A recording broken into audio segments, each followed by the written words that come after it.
आपको 4 बिट है तो इसमें आप क्या करो, 4 फुल एडर ले लो। Full adder 1, full adder 2, full adder 3, full adder 4। समझना ध्यान से इसको। अब इसमें आपने यहाँ से इनपुट दिया ए नोट और बी नोट। अब आपको पता है, एक चीज से समझाता हूं मैं। यहाँ से 1 0 1 ये करा आपने, सपोज करो ये आप कोई 4 बिट ऐड कर रहे हो, समझना ध्यान से। तो इसको और इसको ऐड करोगे तो यहाँ पर स्टार्टिंग में कोई कैरी होता है क्या? नहीं होता ना कैरी, ठीक है। तो यहाँ पर जब आप इनको ऐड करोगे तो इसका सम मिलेगा आपको एस नोट। इसको थोड़ा सा अलग से करवाता हूँ। देखो 1 0 1 0 1 0 0 1 जो भी है, अगर आपने इसको ऐड किया तो इनिशियली इन दोनों बिट को ऐड करोगे तो यहाँ पर तो कुछ भी कैरी नहीं होता ना, यानी कि मैं इस कैरी को, जो स्टार्टिंग में कैरी होता है, इसको मैं बोल सकता हूँ 0। तो इनको ऐड किया तो मुझे सम मिल जाएगा एस नोट। अब इन दोनों को ऐड करूंगा तो सम आएगा और साथ में कोई कैरी हो सकता है, तो ये C1।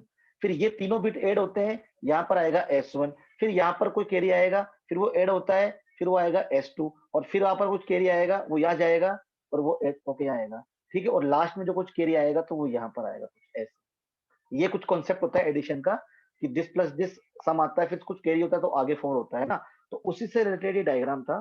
तो आप इसमें क्या करोगे, आपने 2 बिट ऐड किया और यहाँ पर आपने ये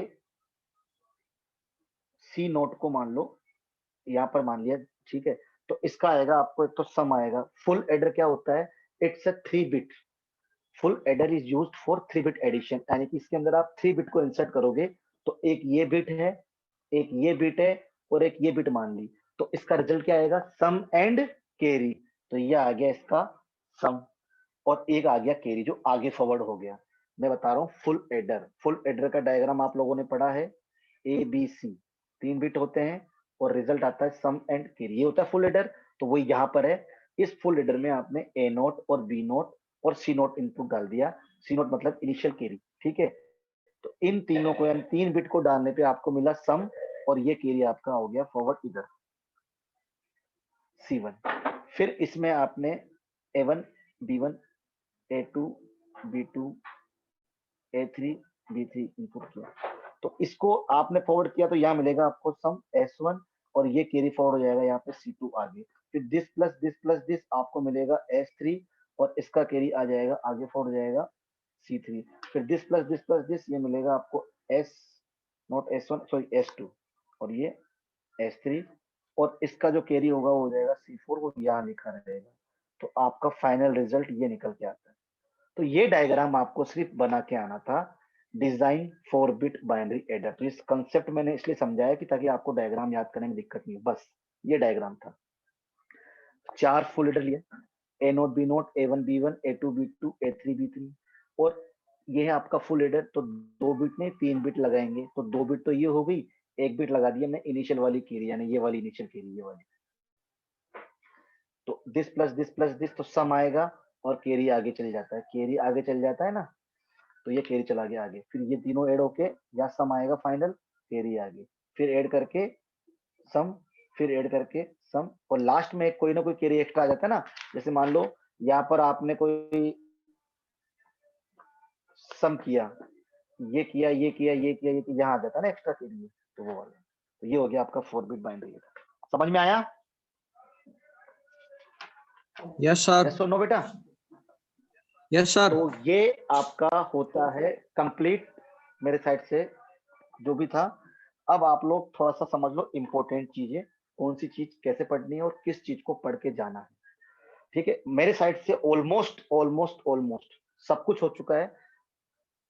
5 to 6% मैंने छोड़ा होगा ड्यू टू टाइम के कारण, कि थोड़ा सा टाइम कमी थी मेरे पास, अदरवाइज मैं वो भी चीजें भी कराता, थ्योरेटिकल चीजें थी।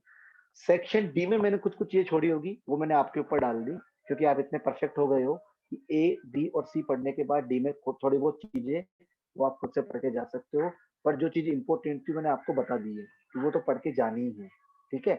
तो देखो आप सेक्शन ए में जो आपके इंपॉर्टेंट 4 चीजें, सबसे इंपॉर्टेंट यूनिवर्सल गेट, ये बेशक आपको नोट्स में मैंने दे रखा है, जो मैंने आपको नोट्स भेज रखे हैं उसके अंदर लास्ट में बिल्कुल इंपॉर्टेंट क्वेश्चन लिखे होंगे। फिर भी आप चाहो तो लिखना हो तो लिख लो, वरना समझ लो। ये चीज जो बोल रहा हूँ ये तो पढ़ के जानी ही है अगर नंबर अच्छे लेके आने। यूनिवर्सल गेट सबसे इंपॉर्टेंट है, ये छोड़ के मत जाना। इससे क्वेश्चन हर बार आता है, हर बार आता है, हर बार आता है। किस्मत अगर खराब हो तो अलग बातें नहीं है इस बार, पर हमेशा आता है। आप कोई भी पेपर उठा के देख लेना, ठीक है। तो यूनिवर्सल गेट बिल्कुल अच्छे से पढ़ के जाना, ठीक है, पहली चीज। दूसरी चीज, नंबर सिस्टम है ना, वो कभी कभार आता है, बट फिर भी इजी चीज है। 2-3 पेज में मैंने करवा रखा है, ट्रिक से करवा रखा है, पढ़ के देखना आप लोग। पढ़ के जाने में कुछ ज्यादा टाइम लगेगा नहीं, क्या पता यूनिवर्सल गेट को हटा के नंबर सिस्टम आ जाए, ठीक है।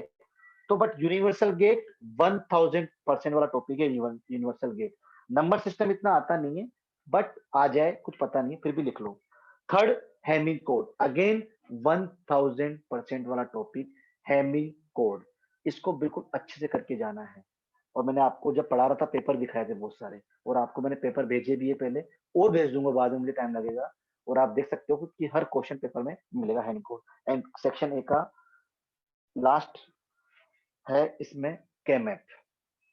ये तो सबका बाप है। केवल अब तक की हिस्ट्री में सिर्फ एक बार ऐसा हुआ है कि पता नहीं किस महान इंसान ने पेपर बनाया था कि केमैप का क्वेश्चन देना छोड़ भूल गया था, वरना केमैप का क्वेश्चन ना आए ऐसा पॉसिबल नहीं है। तो केमैप, और ये केमैप अपने आप में इंपॉर्टेंट तो है ही, साथ में आप लोगों ने देखा होगा कि कितनी बार यूज हो रहा था, ये यहाँ पर भी यूज हुआ है, बार बार यूज हुआ है। तो केमैप तो पढ़ के जाना है। केमैप का सब्स्टिट्यूट पार्ट है क्यूएम मेथड, टेबुलर वाला मेथड। ये दोनों में से कोई एक मिलेगा आपको, और एक बार हुआ था कि दोनों आ गए थे, बट दोनों में से एक मिलेगा। तो ये आपको चीजें पढ़ के जानी है। एक और इम्पोर्टेंट चीज ये है कि ये जो मेरे नोट्स के है, ये नोट्स को आप, ये इलेक्ट्रॉनिक्स के भी है और सीएससी के भी है। इलेक्ट्रॉनिक्स में भी सब्जेक्ट आएगा अगली बार, तो आपके और उनके सिलेबस में हल्का सा चेंज क्या है, सिलेबस तो सेम टू सेम है, पर कुछ टॉपिक यूनिट 1 में चले गए तो कुछ यूनिट 2 में डाल दिए। तो आप लोगों के केमेफ शायद यूनिट 2 में डल रखा है शायद, ऐसा मुझे लग रहा है। तो आप ये मत समझना, तो बस मैं टॉपिक बता रहा हूँ, टॉपिक सारे पढ़ के जाने हैं वही, तो चाहे इस यूनिट में चाहे उस यूनिट में हो। तो ये तो आपका था section A, universal gate, number system, Hamming code और केमैप। इनको बिल्कुल अच्छे से कर लेना। इनकी रिकॉर्डिंग आई थिंक नहीं होगी, बट नोट्स है। इनमें से किसी को भी डाउट हो मुझे कभी पूछ सकते हो। फिर आते हैं सेक्शन बी में। सेक्शन बी में जो है वो आपका कॉम्बिनेशनल सर्किट के ऊपर है। कॉम्बिनेशनल सर्किट मतलब half adder, full adder, half subtractor, full subtractor, multiplexer, demultiplexer, encoder, decoder, magnitude comparator, priority encoder, BCD adder का डायग्राम, बाइनरी एडर का डायग्राम, यूनिवर्स, ये सब है जो इसके टॉपिक है। बट इसमें इंपॉर्टेंट क्या है, वो है तो इम्प्लीमेंटेशन ऑफ मक्स, 1001% वाला टॉपिक, इम्प्लीमेंटेशन ऑफ मक्स, ये जरूर पढ़ के चलना है।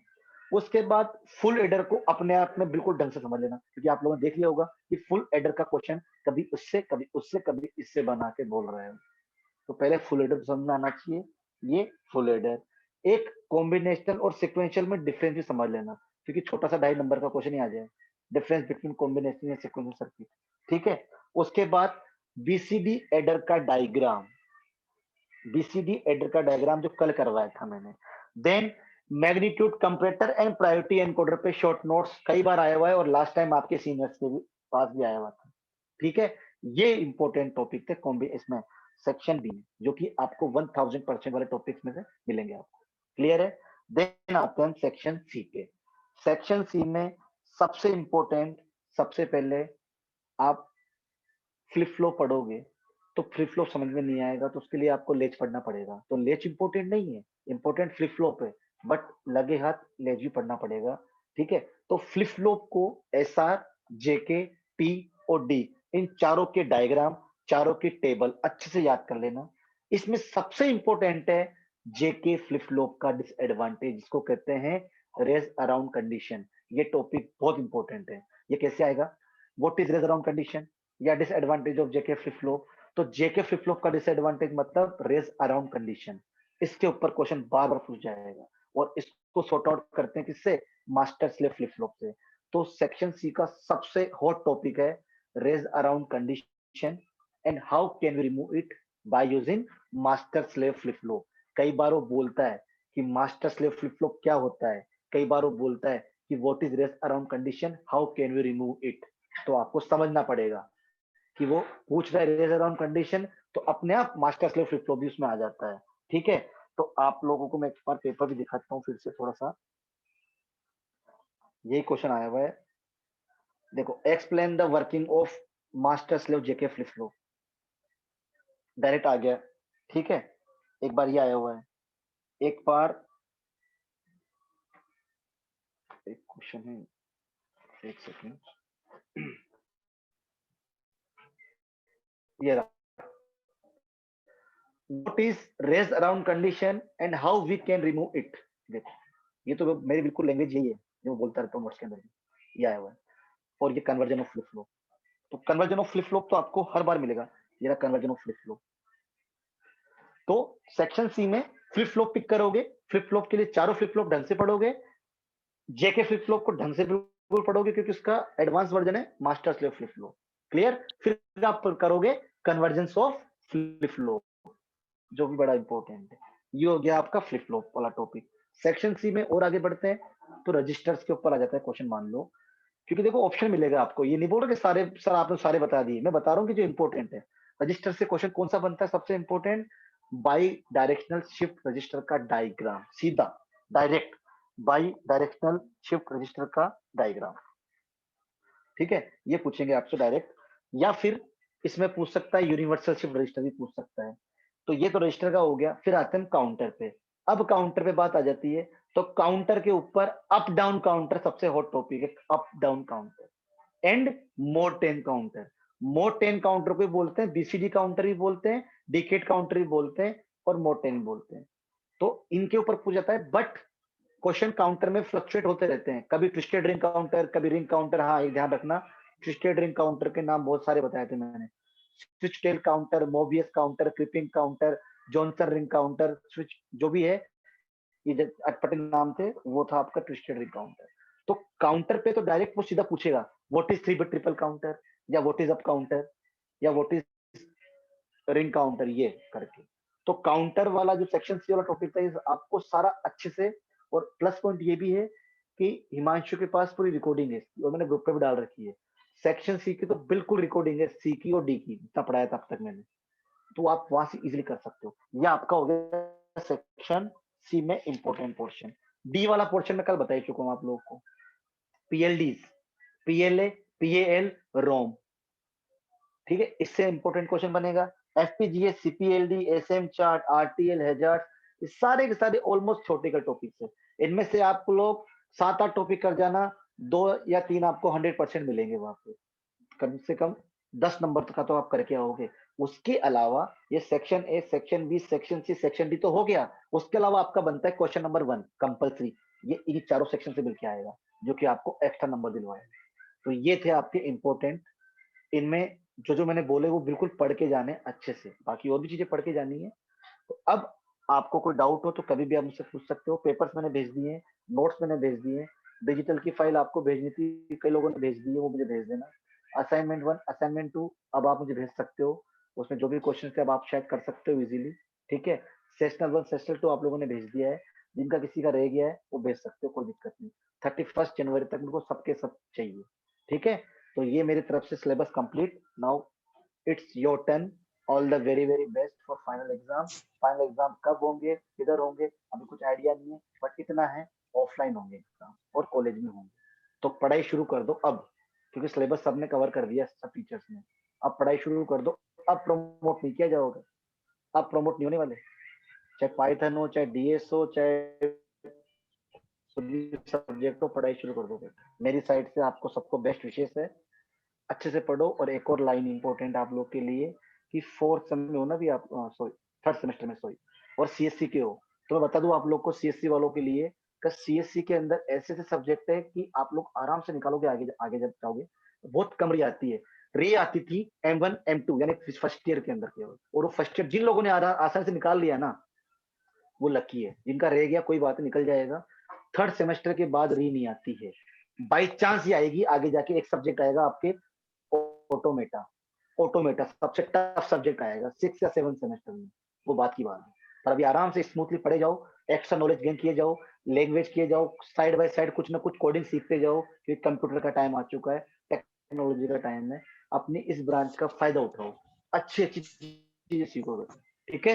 Yes, over from my okay side. Sir, thank you so किसी को मच। कुछ बोलना है तो बोलो, मैं वाइंड अप कर रहा हूँ क्लास बेटा, ठीक है। Okay sir, okay, thank you. कोई भी डाउट हो आप लोग मुझे फोन कर सकते हो, मैसेज कर सकते हो। So much.